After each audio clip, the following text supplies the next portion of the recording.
Batidas de Ocã, Rosane Castro.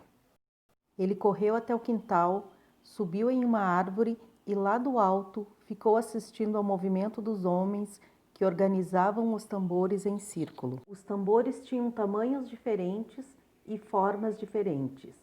O som que eles entoavam fazia com que o menino não parasse quieto. Fitava as mãos sobre o couro dos tambores. Havia mais que música naquelas batidas. Havia coração, batidas de Ocã.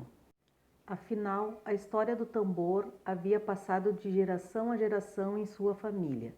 Seu avô era o guardião de muitas dessas histórias. E Jó perguntou ao seu querido avô como ele sabia de tanta coisa assim. A resposta saiu direto de Ocã.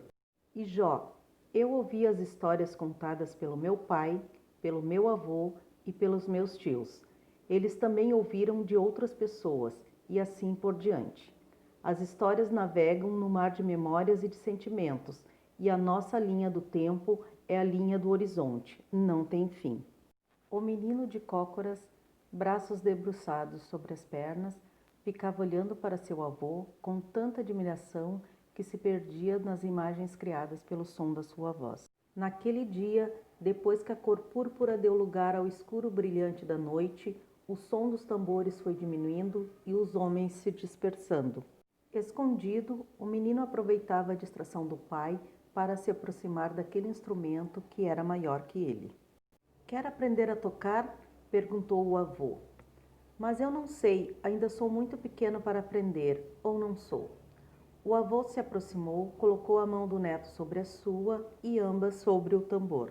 E antes de tocarem juntos, Jó ouviu uma história. Era uma vez uma aranha que construiu sua casa dentro de um tambor. Alojada, ela passava os dias tecendo o fio quase incolor, quase prateado da sua teia. A aranha dançava cada vez que o som do tambor ecoava. Um dia ela saiu da teia e nunca mais voltou. Ficou encantada com o que viu do lado de fora. Decidiu morar no alto de uma prateleira que ficava em frente aos instrumentos. Ela se perguntava: quem era aquele homem que com as mãos fazia surgir o som das batidas do coração? E Jó, nós somos o próprio tambor, finalizou o avô. E dizendo isso, os dois começaram a tocar. O menino era todo som. Depois ele tirou sua mão, deixando apenas a de seu avô, e começou a se movimentar ao ritmo da batida. Não é à toa que escolhemos o nome de Jó para esse menino, disse o pai. Não é mesmo? Ele traz consigo a dança no nome e no corpo, a curiosidade nos olhos e nas mãos, o talento para tocar o tambor, completou a mãe, com um olhar distante e ao mesmo tempo tão perto do filho. Assim como a aranha tece sua teia com um fio quase invisível, nós tecemos a vida com o fio transparente da memória, forjando como um esmerado ferreiro nossa história. O avô pensou, mas não disse. Haveria outras oportunidades, outras noites e outros tambores? Sobre vozes e tambores, Léo Guimarães. Os primeiros sons musicais que o homem produziu certamente foram feitos com o seu corpo. Voz, palmas, batidas no peito, nas pernas e na barriga. Os antigos dizem que o primeiro instrumento descoberto foi o tambor, no continente africano. Cada aldeia africana inventou seus tambores, cultivou seus próprios ritmos e ritos. Entre as centenas de tambores com formatos e sons diferentes, vou contar sobre os que são mais especiais. O djembe é um tambor em forma de taça. Este tambor está presente nos festejos e rituais dos povos do oeste do continente africano. O djunum. Este nasceu do tronco oco e compõe a orquestra de tambores com o djembe.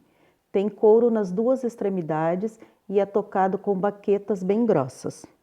O achico. Este é considerado o par do djembe. Sua fêmea, em forma de cone, também é feito do tronco das árvores. O couro é esticado por uma intrincada trama de cordas e aros de metal. Sopapo, conhecido como o grande tambor ou atabaque-rei. Tem sua origem em Pelotas e Rio Grande, recriado a partir da memória dos escravos africanos. Era utilizado nos rituais religiosos e festas dos negros que trabalhavam nas charqueadas. Fez parte das baterias das escolas de samba de Pelotas, Rio Grande e Porto Alegre e desapareceu no fim da década de 70. Foi revigorado pelo compositor e percussionista gaúcho Giba Giba no fim dos anos 90, através do projeto Cabubu, sendo recuperada sua forma de construção por Mestre Batista. A importância deste tambor não se limita apenas à música, já que a história do tambor é, também, a história dos negros no Rio Grande do Sul. Meus queridos alunos, gostaram dos tambores? Que tal fazer um? Pode ser com um balde, uma lata, uma caixa de papelão ou qualquer coisa que vocês encontrarem. Use a imaginação e vamos ver que tipo de som ele faz. Grave e poste na plataforma.